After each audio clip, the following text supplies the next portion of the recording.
2004 में ऑलमोस्ट इतने स्टूडेंट कम हो गए कि मैं मेरे टीचर्स को या रेंट को मेंटेन करना भी मेरे लिए मुश्किल था। मेरे फादर को ऐसे एक बार बात-बात में बोल दिया कि आप यहाँ से जब स्टेशन जाते हो, स्टेशन तक वॉक करते हो, आपको कितने लोग पहचानते हैं? हाँ, हाँ, तो उन्होंने बोला कोई नहीं पहचानता है। बट अच्छा, मैंने बोला मैं यहाँ से जब गुज़रता हूँ ना, हाँ। तो कम से कम 10-20 घरों से गुड मॉर्निंग सर ये आवाज़ आती है। Hi friends, welcome back to my YouTube channel जिसका नाम है हम सब में हीरो।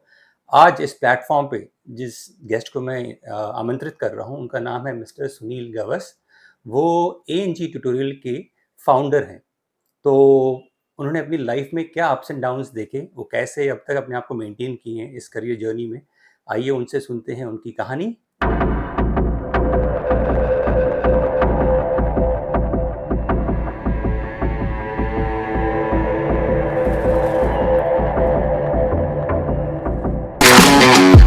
नमस्कार सर, नमस्कार। वेलकम टू दिस प्लेटफॉर्म जिसका नाम है हम सब में हीरो। और आप तो इसका मकसद जानते हैं, अपनी लाइफ जर्नी और करियर जर्नी से लोगों को मोटिवेट करना। आपने क्या अपनी लाइफ में अप्स एंड डाउन्स देखे हैं। तो सबसे पहले शुरुआत में हम जानना चाहेंगे कि सर आपकी आपके बारे में ज़रा बताइए, मतलब आप यहाँ पे कब से हैं, आपकी फैमिली के बारे में ज़रा। मैं बेसिकली विलेज से ही हूँ। अच्छा। फर्स्ट 10 इयर्स मतलब अप टू 4th स्टैंडर्ड जी। मैं एक छोटे से विलेज से ही हूँ। उसके बाद में मैंने मेरा स्कूलिंग पूरा मुंबई से कंप्लीट किया ओके। और मुंबई में अंधेरी में। अंधेरी और में। फिर वहाँ से 10th खत्म करके मैं कल्याण शिफ्ट हुआ। मतलब ओके। कल्याण में मेरा कॉलेज एजुकेशन पूरा हुआ जी जी। और उसके बाद से मेरा कर्मभूमि यही हुआ। मतलब यहीं पे मेरा सब कोचिंग क्लासेस से अभी तक का पूरा जर्नी सब कल्याण में हुआ कल्याण है। में हो, ओके यस। ओके। और आपकी फैमिली में? फैमिली में मेरे अभी मम्मी-पापा तो है नहीं, 3 अच्छा, ओके। सिस्टर्स है। वो अलग-अलग 3 स्टेट में रहते हैं। अच्छा, ओके। महाराष्ट्र, गुजरात और मध्य प्रदेश। जी, जी। और मैं यहीं पे सेटल हूँ। सर अब हम जानना चाहेंगे कि आपका ये करियर जर्नी कैसे स्टार्ट हुआ? मतलब इस एएनजी ट्यूटोरियल कोचिंग क्लास को बिल्ड करने में आपने क्या-क्या मेहनत किया? कैसे आपने बिल्ड किया, ज़रा उसके बारे में हमारी जनता को बताइए। जैसे मैंने बताया 10वीं खत्म करके मुंबई में 10वीं खत्म किया मैंने जी, और 11th के लिए मैं 11th मतलब कॉलेज के लिए मैं कल्याण में आया। जी। तो कल्याण में 10वीं पास करके आने के बाद से ही मैंने कुछ छोटे-मोटे जॉब्स किए पैरेलली। ओके। एजुकेशन लेने के टाइम पे ही कुछ हुँ, पैरेलली एक 7-8 जॉब किए मैंने टिल एफवाय बीएससी। ओके। जब भी वैकेशन मिलती थी, 10वीं का वैकेशन था, 12वीं का वैकेशन था, बीच में 11th का वैकेशन भी। हुँ, तो उस सारे वैकेशंस में मैंने बहुत सारे एक्सपीरियंसेस लिए अलग-अलग जॉब करके। जी, not for the money but basically वो एक अच्छे एक्सपीरियंसेस थे मेरे लिए जो अभी मुझे सिखाने में बहुत काम आते हैं। ओके। एंड जब मैं एफवाय में था तो आस-पड़ोस के कुछ 4-5 बच्चे जी, मेरे घर में आते थे, दादा मुझे मैथ्स पढ़ाओ, दादा मुझे साइंस पढ़ाओ और वो मेरे दोनों सब्जेक्ट पहले से बहुत स्ट्रॉन्ग थे। ओके। तो मैंने वो बच्चों को पढ़ाना शुरू किया। बेसिकली मैं जब स्कूल में था तो मैंने एक बात ठान ली थी कि मुझे कुछ भी बनना है लाइफ में लेकिन टीचर नहीं बनना है। ओके। ये मैंने सब मेरे दोस्तों को बता के रखा था कि मैं कुछ भी जॉब करूँगा लेकिन टीचर नहीं बनूँगा। ओके। बट पता नहीं क्यों एफवाय से लेके टीवाय तक वो जी, बच्चे इतने बढ़ गए और मेरा भी उस चीज़ में बहुत इंटरेस्ट क्रिएट हुआ। ओके। और फिर एफवाय टू टीवाय एक कुछ 40 स्टूडेंट्स हो गए, हाँ, हाँ। तो उनको अलग-अलग बैच में ऑक्यूपाई कर लेता था बट घर का माहौल थोड़ा-सा डिस्टर्ब होने लगा। डिस्टर्ब हो गया था। जी। तो आफ्टर ग्रेजुएशन इमीडिएटली 1992 हुँ, हुँ। फिर मैंने एक छोटी सी जगह ली 10 बाय 10 हुँ, हुँ। छोटा सा गाला बोलते हैं वैसे गाले में थोड़ा सेटअप किया ऑफिस क्लासरूम काउंसलिंग सब कुछ एक ही जगह पे था ओके। मल्हार नगर एरिया में। और मल्हार नगर में वहाँ पे मेरे मुझे फीडबैक बहुत अच्छा है मतलब बच्चों का रिस्पांस बहुत ही अच्छा मिला। जी। और वहाँ पे स्टूडेंट बहुत बढ़ने लगे। हुँ, हुँ। 2 साल में तो फिर वो जगह भी छोटी पड़ने लगी। फिर मैंने उसी के नज़दीक संतोषी माता मंदिर रोड वहाँ पे एक अच्छी जगह मिली मुझे, बहुत बड़ी जगह मिली, ग्राउंड फ्लोर पूरा, ओके। साथ में फर्स्ट फ्लोर के 2 क्लासरूम, तो हुँ, हुँ। वहाँ पे मेरा सेटअप अच्छी तरह से बन गया। हुँ, हुँ। और वहाँ पे बहुत साल तक था, मैं भी 18-20 साल तक वहाँ पे था। क्या बात है! यस। और उसके बाद में फिर मैंने और बड़ी जगह पे शिफ्ट किया जहाँ पे अभी एएनजी ट्यूटोरियल्स चल रहा है, जी, जी। तो इसको अभी 5-6 साल हो गए हैं। ओके। क्लासेस के दौरान मैंने एक स्कूल भी जॉइन किया, जी। 6 साल तक वहाँ पे मैंने पढ़ाया। इंग्लिश मीडियम 9-10 के बच्चों को मैथमेटिक्स पढ़ाया और उसके ओके। बाद में एक 2 साल मैंने एक इंटरनेशनल स्कूल में भी पढ़ाया। जी। उनको भी 8, 9, 10 को मैथ्स पढ़ाता था, ओके। क्योंकि वहाँ पे क्लासेस का थोड़ा वर्कलोड कम हो गया था उस दौरान। तो हुँ। एक पैरेलल इनकम भी होना चाहिए। एंड बेसिकली वो एक स्कूल की डिमांड थी, मतलब स्कूल में वहाँ पे उस टाइम पे मैथ्स के टीचर की बहुत बड़ी रिक्वायरमेंट थी, कोई था नहीं वहाँ पे। 2-3 महीने से सर्च करे तो मैंने सोचा चलो एक अलग फील्ड भी ट्राई करके ले लेते हैं, क्योंकि मेरा तब तक क्लासेस के बाहर मैंने कुछ सोचा ही नहीं था। बट वो एक अपॉर्चुनिटी मिल गई तो वहाँ पे 6 साल में था। उसके बाद में फिर मेरा क्लासेस फिर से फ्लरिश हुआ तो मैंने स्कूल छोड़ दी। सर बहुत अच्छा लगा आपकी करियर जर्नी जाके। मैं जानना चाहता हूँ सर, आप apart from this running this tutorial coaching classes, आप और क्या करते हैं, जरा उसके बारे में हमारे ऑडियंस को बताएंगे। कोचिंग क्लासेस रन करने के लिए मेरे पास बीएससी की डिग्री थी, वो सफिशिएंट थी जी। बट मुझे लगा कहीं ना कहीं पे अपग्रेड होना ज़रूरी है। सो मैंने एमएससी किया फिजिक्स में।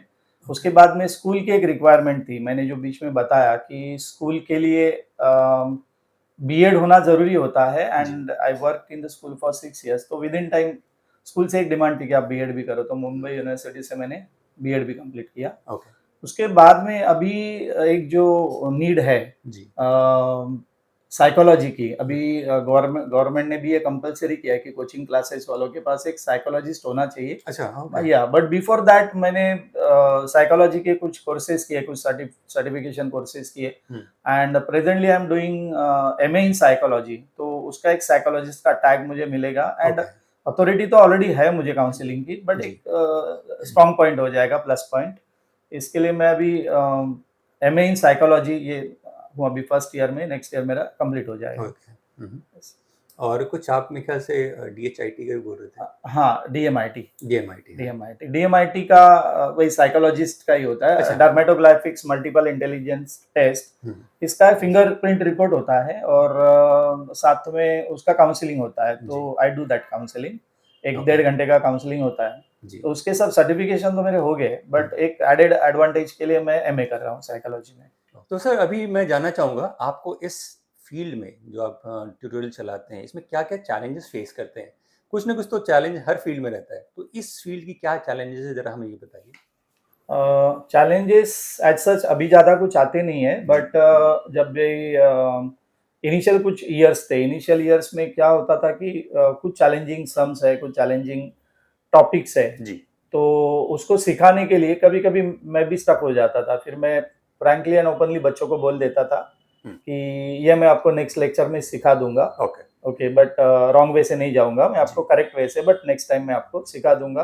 तो वो घर पे जाके फिर उसको स्टडी करना, उसको ठीक से समझना, क्योंकि बच्चों को डिलीवर करना है तो अपने को खुद से समझना बहुत इम्पोर्टेंट होता है। तो मैं वो कर लेता था, उसमें बहुत चैलेंज होता था कभी कभी, क्योंकि वो टाइम पे गूगल जैसे कोई सोर्सेस थे नहीं था। हाँ, तो वो सब मुझे ही करना पड़ता था, मतलब बहुत सारे पेपर्स के बंडल लेके उसको बस सॉल्व करके देखो। Finally once I got the solution तो फिर मैं हैप्पी हो जाता था, चलो अभी मैं पढ़ा सकता हूँ जी। नेक्स्ट चैलेंज आया मुझे कोविड के टाइम पे। वो एक चैलेंज था कि स्टूडेंट लाना चैलेंज तभी भी नहीं था, कोविड में भी मेरे सभी क्लासेस प्रॉपर थे। सिखाना थोड़ा चैलेंजिंग था बिकॉज वो टेक्नोलॉजी हमारे लिए नहीं थी, सभी टीचर्स के लिए, और हम प्रीवियस जनरेशन से, मतलब जो नया जनरेशन है, जो कंप्यूटर एक्सपर्ट्स है, उनके लिए ज्यादा कुछ इश्यू नहीं था, बट हमारे लिए जूम से लेके वो अलग अलग प्लेटफॉर्म्स ढूंढना, उसमें कैसे बच्चों को इन्वॉल्व करना, किस तरह से सिखाना, एकदम। हाँ, तो ये सब थोड़ा चैलेंजिंग था। और अभी एक चैलेंज ऐसा होता है कि अपनी मार्केटिंग में मैं ज्यादा एक्सपर्ट नहीं हूँ, या मैं नहीं करता हूँ, तो बच्चे 100% कैपेसिटी में भरना थोड़ा चैलेंजिंग होता है। और अभी नंबर ऑफ क्लासेस भी इतने बढ़ गए, वो टाइम पे तो गिन चुन के 3 ब्रांड थे हमारे, 3 क्लासेस थे मेरे हिसाब से, वही बच्चे डिवाइड होते थे 3 जगह पे, बट अभी अनकाउंटेबल पता नहीं कितने क्लासेस है। तो उसकी वजह से होता क्या है कि 100% कैपेसिटी, वैसे 90% कैपेसिटी तो अपनी भरती है, बट 100% तक लेके जाना ये थोड़ा भी का चैलेंज है। माउथ पब्लिसिटी से होता है मेरा सब, एडवर्टाइजमेंट माउथ पब्लिसिटी से होता है, एक बच्चा और 2-3 जन को लेके आता है जी। तो मुझे ज्यादा पब्लिसिटी या मार्केटिंग करने की जरूरत नहीं पड़ती है, बट स्टिल आई वांट कि सारे बैचेस फुल होके 100% बैच को मैं पढ़ाऊं, ये एक चैलेंजिंग टास्क है मेरे लिए जी। शायद हो जाएगा नेक्स्ट ईयर फुलफिल ऐसा। ओके सर, अभी हम जानना चाहेंगे आपके रोल मॉडल सर कौन है, जिनके बारे में आप सोच के मोटिवेटेड रहते हैं, ऐसा कोई है अपनी लाइफ में? हाँ, है ना। मेरे स्कूल में जब मैं 8, 9, 10th पढ़ता था ना, ओके। तो वो टाइम से मेरे 2 टीचर्स तभी classes standard wise teacher shift नहीं होते थे, ओके। चेंज नहीं होते थे। मतलब वही एक टीचर है जो 8, 9, 10 को पढ़ाता है, वही सब्जेक्ट, वही क्लास। हाँ। तो मैं 8th में और 8 से लेकर 10 तक मेरे अलजेब्रा के एक सर थे, म्हात्रे सर। ओके। ओके, और ज्योमेट्री के मैम थी, शेटे मैम। हम्म। तो उन दोनों से मैं बहुत मोटिवेट हुआ था। ओके। वो दोनों भी इतना इस तरह से डिवोटेड थे। वो टाइम पे क्लासेस की संस्कृति थी नहीं, क्लासेस थी, वगैरह ऐसा कुछ था नहीं। जी। तो हमारी जो शेटे मैम थी, वो मुझे और मेरे और 4-5 दोस्तों को, मतलब जो अच्छे बच्चे थे, मतलब स्टूडियस थे, तो उनको घर पे बुलाते थे आफ्टर 2:30। मतलब वो 1:30 बजे घर पे पहुंच रहे मैम और 2:30 बजे हमको बुला बुला रही भी है रही है, माय गॉड। पढ़ाने के लिए, एक्स्ट्रा पढ़ाने के लिए, Okay. Without charging a single rupee. क्या बात है। हाँ, ओके। तो बड़ी बात है। हाँ, बहुत बड़ी बात है। वो एक्चुअली हमने भी कभी सोचा नहीं कि टीचर को कुछ देना है, क्योंकि वो टाइम पे वो कांसेप्ट ही नहीं था। कॉन्सेप्ट ही नहीं था। हाँ, तो हमको लग रहा है टीचर बुला रही है, and she also never shown कि मुझे कुछ एक्सपेक्टेड है। जी जी। वो हमको जबरदस्ती बुलाती थी कि Okay. आप आओ, बैठो, मैं पढ़ाऊंगी। Okay. तो सेल्फलेस जॉब था उनका। और जी। वो दोनों का मोटिवेशन मैं अभी बच्चों को जब पढ़ाता हूँ तो बहुत बार इस बारे में बोलता हूँ। वो 2 मेरे जो गुरु है, उनका नाम मैं बहुत बार लेता हूँ। 11th-12th में मुझे 2 अच्छे टीचर्स मिले, जी। गाजरे सर और Paithane sir. I was in Okay. RKT college, Ulhasnagar. Okay. हाँ, तो 11 से डे 1 से ही आई वाज इम्प्रेसिव स्टूडेंट उनके पॉइंट ऑफ व्यू से। ओके। और उनके लिए मैं ये था, एक एग्जाम्पल था सब बच्चों को दिखाने के लिए कि देखो ये कैसे कर रहा है, ऐसा। तो वो क्या हमेशा बात है। मोटिवेट करते रहते थे मुझे। तो उनकी भी बहुत याद आती है और उनसे मैं बहुत कुछ सीखा हूँ, हाउ टू टीच। ओके। हाँ, तो ग्रेट ये ग्रेट। 3-4 लोग हैं जिनसे मोटिवेट होके मैंने मैथ्स के लिए तो मैं प्रिपेयर्ड हूँ उनकी वजह से ही। जी जी। जो भी बैकग्राउंड नॉलेज मुझे मिला है उन दोनों से मिला है, और Okay. 2-4 लोगों से ही मिला है। सर, आपकी लाइफ में कुछ ऐसा सिचुएशन आया था जब आप काफ़ी डीमोटिवेटेड हो गए थे, तो आप आपके लिए लाइफ एकदम थम सी गई थी, तो आप कैसे उससे बाहर आए? ज़रा उसके बारे में हमारे दर्शकों को बताइए। हाँ, ऐसा हुआ था। I was not good in marketing जी। Till then. मेरे को कभी मार्केटिंग करने की जरूरत नहीं पड़ी। हम्म। तो मैं ऐसे इंप्रेशन में था कि विदाउट मार्केटिंग मेरे पास बच्चे आने ही वाले हैं, और इस इंप्रेशन में था। तो 2002 के आसपास बच्चे थोड़े कम हो गए। स्टिल वो सस्टेनेबल था, तो मुझे ऐसा कोई इशू नहीं था। जी। लेकिन 3-4 जैसे आते गया, तो 2004 में ऑलमोस्ट इतने स्टूडेंट कम हो गए कि मैं मेरे टीचर्स को या रेंट को मेंटेन करना भी मेरे लिए मुश्किल था। ओके। तो तब मुझे क्लासेस को बंद ही करना पड़ा ऑलमोस्ट। और उसके बाद में 3 साल तक तो मैं बहुत सारे पेरेंट्स के सामने भी नहीं आया। जी जी। पेरेंट्स को ये भी पता नहीं था कि मैं कल्याण में हूँ या नहीं हूँ। जी बहुत सारे पेरेंट्स ने तो ऐसे मन बना लिया था कि शायद जिनके छोटे बच्चे थे, जी। जो वो एक्सपेक्ट कर रहे थे कि मेरे बड़े बच्चों को हमारे सर ने पढ़ाया, तो अभी इनको भी सर पढ़ा सकते हैं। बट सर कल्याण में है कि नहीं, वही उनके लिए थोड़ा सा डाउट था। ओके। बहुत सारे स्टूडेंट बाद में जब मुझे मिले तो उन्होंने यही बताया कि सर हमको लगा था कि आप सब छोड़ छाड़ के गाँव चले गए क्या। Okay. बट वो 3 साल मेरे लिए एकदम गायब होने वाले साल थे बच्चों के लिए। जी। लेकिन उस वक्त वो 3-4 साल के बाद में मैं वापस उसी जर्नी को पकड़ के अभी तक तो सक्सेसफुल हूँ। वो 3 जी। साल में मेरे वाइफ ने, मृणाली ने, मुझे बहुत सपोर्ट किया जी। कि हो जाएगा, आज नहीं तो कल हो जाएगा, हो जाएगा। Okay. ऐसा वो मोटिवेट करती रही। और उसके बाद में फिर 2007 से फिर से एक बार हम लोग सारे लोग पिक्चर में आ गए, मेरा स्टाफ और सब, और मैंने फिर से वो सब चीज़ शुरू की। लेकिन 3 साल तक तो मैं क्लासेस बंद ही था मेरा ऑलमोस्ट। ओके। और बहुत फाइनेंशियल क्राइसिस तो था, और सब पहचान ही मिट गई थी इन शॉर्ट। ओके। बट उसके बाद में फिर 2007 के बाद में जो पहचान बन गई, फिर मैंने स्कूल ज्वाइन करने के बाद एक बड़ी पहचान आ गई मुझे। School okay. कल्याण का श्री महावीर जैन स्कूल थानकरपाड़ा में है। तो वहाँ पे मैं 6-7 साल काम किया, तो वहाँ से मेरी पहचान और बढ़ गई। ओके। अभी मैं जानना चाहूँगा सर, आपकी लाइफ में सक्सेस का क्या मतलब है? और क्योंकि सबके अलग अलग मतलब होते हैं, राइट? मेरा अलग मतलब हुआ, किसी और का मतलब अलग होगा, तो आपका भी कुछ सक्सेस का मतलब अलग होगा। और आपका सपना क्या है, जरा इसके बारे में हमारे ऑडियंस को बताइए। ओके, सक्सेस का मतलब अभी मैंने जैसे आपको बताया जी मेरे क्लासेस 90% ऑलमोस्ट फुल ही रहते हैं। जी जी। तो सक्सेस तब होगा जब सारे बैचेस 100% फुल हो जाएंगे। सही बात है। और मैक्सिमम मैं अच्छा आउटपुट देके जी बच्चों को उनके लाइफ में सक्सेसफुल बनाऊं, जी ये जी। तो सबसे बड़ा ड्रीम है मेरा। और इसके बाद में अभी मैंने 11th-12th साइंस में भी एंट्री किया है। ओके। यस, तो वो बहुत चैलेंजिंग फील्ड भी है 11th-12th साइंस, और लाइफ टर्निंग है। जी जी। सही तो बात। किसी का लाइफ मेरी वजह से स्पॉइल नहीं होना चाहिए। 11-12 साइंस के बाद में बहुत अच्छे अच्छे चैनल्स है चैनल से सही बात है। एजुकेशन के। जी जी तो मेरे बच्चे कुछ अच्छे चैनल्स में ही जाने चाहिए और आगे जाके वो प्राउडली बता सकते हैं कि कि मैंने यहाँ से यहाँ से पढ़ाई मैंने की है। पढ़ाई की है सही बात। और मैं इस पोजीशन पे अभी हूँ। हम्म, और 100% स्टूडेंट का मैं इसके लिए सोच रहा हूँ कि अगर मेरा 100% स्टूडेंट से एक फाइनेंशियल स्टेबिलिटी ये रहेगा। स्टेबिलिटी आ जाती है, तो हम्म, कुछ बच्चों को जिनको उतना फीस पे करने की पॉसिबिलिटी नहीं है, हम्म, ऐसे 1-2-3 बच्चों को मैं उसी के अंदर ऑक्यूपाई करके क्या बात है। लेस फीस या नो फीस में अगर मैं उनको ऑक्यूपाई कर सकता जी हूँ, जी तो वो मेरे लिए एक अच्छा सक्सेस होगा। क्या बात है। यस। वंडरफुल। और आपका सपना सर? सपना ऑब्वियसली मेरे वाइफ के कुछ ड्रीम्स है वो पूरे करने अच्छा। हैं नेक्स्ट कमिंग ईयर्स में। जी जी जी। हाँ, तो उसको मैंने प्रॉमिस भी किया है हाँ और हो जाएगा क्योंकि मेरा ड्रीम है आज सच ऐसा कुछ बहुत अमीर होना है ऐसा कोई ड्रीम नहीं है, हम्म, बट मिनिमम जो भी एक रिक्वायरमेंट होती है जी वो कंप्लीट करे तो एक ड्रीम है। जी जी। बाकी लाइफ तो अच्छा खासा जा ही रहा है, हम्म, ऐसा कुछ बहुत बड़ा प्रेशर है नहीं। जी बस और कुछ ज़्यादा ये नहीं है। एक सेटलमेंट अगर आ जाती ना मेरी लाइफ में यहाँ पे, तो मैं ये सोच रहा हूँ कि कभी जहाँ से मैंने मेरा प्राइमरी एजुकेशन पूरा किया, जी फर्स्ट, सेकंड, थर्ड, फोर्थ गाँव में, जी जी। तो वहाँ के 10th स्टैंडर्ड के बच्चों को कभी हम्म, बीच-बीच में जाके मैं गाइड कर सकता हूँ, उतना क्या फ्री बात टाइम है। मुझे मिलना चाहिए। Right right. वो फ्री टाइम अगर मुझे मिलता है ईयरली एक 5-6 बार, जी जी।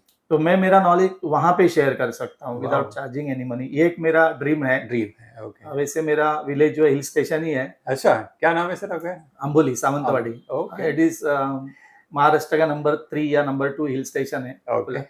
तो वो अच्छा भी लगेगा मुझे, बट वहाँ के बच्चों को फ्री में मेरा नॉलेज मैं शेयर करूँ, ये मेरा एक ड्रीम भी है और वो मेरा सबसे बड़ा सक्सेस होगा if I am in that position.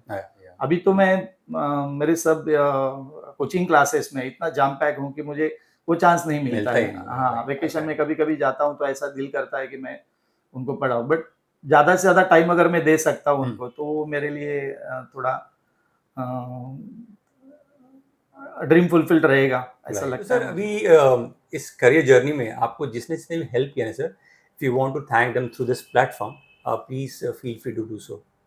हाँ, सबसे पहले तो मैंने जिन टीचर्स का नाम लिया, जिनसे मोटिवेट होके मैं जी इस फील्ड में एंट्री किया, तो जी वो सारे टीचर्स को मैं थैंक्स बोलूँगा। जी। उसके बाद मेरे पेरेंट्स जिनके लिए मैं ग्रेजुएट था वो टाइम पे बीएससी, तो उनका ड्रीम था कि मैं कोई अच्छा जॉब करूँ। हम्म, बट जब मैंने बताया कि मैं 92 में जब मैंने बताया कि मैं क्लासेस कंटिन्यू करना चाहता हूँ प्रोफेशनल वे, जो घर हम्म, में मैं लेता था, जी तो उन्होंने ज़्यादा अपोज़ नहीं किया, उल्टा उन्होंने मुझे एनकरेज किया क्या बात है। कि देख अगर तुझे लग रहा है इसमें सक्सेस है, क्योंकि वो टाइम पे जॉब की बहुत क्रेज़ थी, जॉब मिलते भी थे हाँ हाँ इज़िली जॉब मिल जाते थे। हाँ। तो पेरेंट्स को मैंने मेरे फादर को ऐसे एक बार बात-बात में बोल दिया कि आप यहाँ से जब स्टेशन जाते हो, स्टेशन तक वॉक करते हो, आपको कितने लोग पहचानते हैं? हाँ हाँ तो उन्होंने बोला कोई नहीं पहचानता है, बट अच्छा मैंने बोला मैं यहाँ से जब गुजरता हूँ ना, हाँ। तो कम से कम 10-20 घरों से गुड मॉर्निंग सर ये आवाज आवाज आती है। तो ये एक अलग, अचीवमेंट। हाँ, अलग अचीवमेंट है। तो हम्म, फादर ने बोला ठीक है अगर तू सोचता है तू ये कर ले। हम्म, मम्मी पापा ने दोनों ने भी मुझे वो सपोर्ट किया। उसके बाद में शादी के बाद वाइफ ने बहुत सपोर्ट किया, जो भी बुरा टाइम था वो टाइम जी पे हर बार उसने मोटिवेट करती रही कि आप इसको छोड़ना मत, मतलब कभी ना कभी तो हम लोग अच्छी तरह से ग्रो हो जाएंगे जी जी। और इसकी वजह से हम यहाँ पे हैं। फिर मेरे जो father in law mother in law है, हम्म, सास ससुर, उन्होंने सपोर्ट किया। जी जी। उन्होंने कभी ये नहीं कहा कि ये जॉब में ज़्यादा इनकम नहीं है, पैसा नहीं है, उन्होंने ओके। बोला तू कर ले। हाँ, एट टाइम्स कभी कभी father in law mother law से प्रेशर आता है कि प्रेशर यार आता काम है। नहीं कर रहे दामाद जी। हाँ, बट उन्होंने बोला कि नहीं तुम आप कंटिन्यू करो, बहुत अच्छा काम कर रहे हो, ओके। तो उनके लिए स्पेशल थैंक्स। वंडरफुल। यस, और लास्ट में आई कैन से ये इतनी बड़ी जो जगह भी है अवेलेबल, हम्म, वो मेरे जो साले साहब है तुषार सोनवणे, ओके। इन्होंने मेरे लिए अवेलेबल करके दी। हम्म, अदरवाइज वो किसी और को हैंड ओवर कर सकते थे for the rent, hmm, but he said कि नहीं हम लोग कुछ एक साथ मिलके कुछ करेंगे। क्या बात है। तो भी इन्वॉल्व है साथ हम्म, में मेरे, जी जी बट मेजर पार्ट वो मल्टी नेशनल कंपनी में काम करते हैं। तो मैंने उनको बोला कि जब तक मेरा 100% सेटलमेंट यहाँ पे नहीं होता है, हम्म, तब तक आप थोड़ा बैकग्राउंड में रहिए, जी उसके जी बाद में फिर आप हम लोग दोनों मिलके एक साथ करेंगे। ओके। तो एक स्टेटमेंट पे उन्होंने इतनी बड़ी प्लेस मुझे हैंड ओवर की और मैं उसका यूटिलाइज कर सकता कर हूँ, सकते हैं। तो उनके लिए भी स्पेशल थैंक्स है। क्या बात है, ये वंडरफुल। सारे लोगों का कंट्रीब्यूशन बहुत है मेरे लाइफ में। सर आपकी लाइफ में ऐसा कोई गाना या डायलॉग है जिसे आप याद करके या बोल के अपने आप को चार्ज अप करते हैं? जब भी आप डीमोटिवेट रहते हैं तो गुनगुनाते हैं गाना या डायलॉग बोलते हैं, आप एकदम चार्ज अप हो जाते हैं। कुछ है ऐसा आपकी लाइफ में? हाँ, एक गाना तो है, वैसे मैं बहुत बार गुनगुनाता हूँ, जब भी मुझे डीमोटिवेशन हो जाता हूँ, जी। डीमोटिवेटेड होता हूँ, हुँ। तब ये गाना गाता हूँ। मैं जी। 1-2 लाइनें उसकी सुनाता हूँ आपको। ओके। ज़िंदगी हर कदम एक नई जंग जंग है। है, जीत जाएँगे हम, जीत जाएँगे हम, तू अगर संग है। स्पेशली ये गाना मैं मेरी वाइफ के लिए डेडिकेट करना चाहता हूँ, जी, जी। जो जिस मोटिवेट होते हैं हम लोग दोनों इस गाने से। जी, जी। और दूसरा, स्टूडेंट्स को मुझे बताना है कि कोई भी फेल्योर आता है जी। तो उससे हताश नहीं होना है, डीमोटिवेट नहीं होना है, बिकॉज ये जिंदगी एक जंग है, तो उसको हुँ। जीतने के लिए हमको प्रयास करते रहना पड़ेगा। जी, और जितना प्रयास तुम करते रहोगे, कभी ना कभी तो उसमें सक्सेस आएगा ही। जी, तो ये इस गाने का एक थीम है जी, जो मुझे हमेशा मोटिवेट करते रहता है जी। कि लाइफ में कभी हार नहीं माननी है, और फेल्यूर को उतना सीरियसली नहीं नहीं लेना है, because after every failure there is a success. Right. हाँ, तो वो मैं मानता हूँ और बहुत बार इस गाने को गुनगुनाते रहता हूँ। तो सर ये प्रोग्राम का लास्ट चरण है।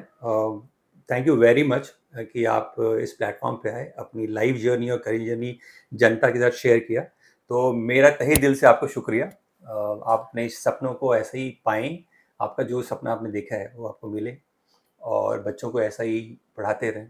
Thank you so much once again. Thank you very much इस प्लेटफॉर्म पे बुलाने के लिए। राजेश तिवारी सर ने 1-2 महीने से मुझे कांटेक्ट करके रखा था कि सर आपका एक इंटरव्यू लेना है, और अभी ये टाइम आज मैच हो गया दोनों का। वो भी बिजी रहते, बहुत सारे वीडियोस उन्होंने बनाए हैं। तो मैं आपके लिए भी दर्शकों से ये रिक्वेस्ट करूंगा कि सर के वीडियो देखिए, बहुत मोटिवेशनल होते हैं। जब भी और अलग अलग डिपार्टमेंट से उन्होंने वीडियोस कलेक्ट किए हुए हैं, तो हर एक डिपार्टमेंट का एक अलग चैलेंज होता है, अलग सक्सेस स्टोरी होता है। तो वो सारा चीज़ आप भी देखिए। ये सभी मैं दर्शकों को रिक्वेस्ट करूंगा। और आपका भी मैं बहुत शुक्रिया करता हूँ कि इस प्लेटफॉर्म पे लाके आपने मुझे वेलकम सर। सामने लाया है, पब्लिक के सामने। जी, तो thanks thanks a lot. Welcome sir. Thank you.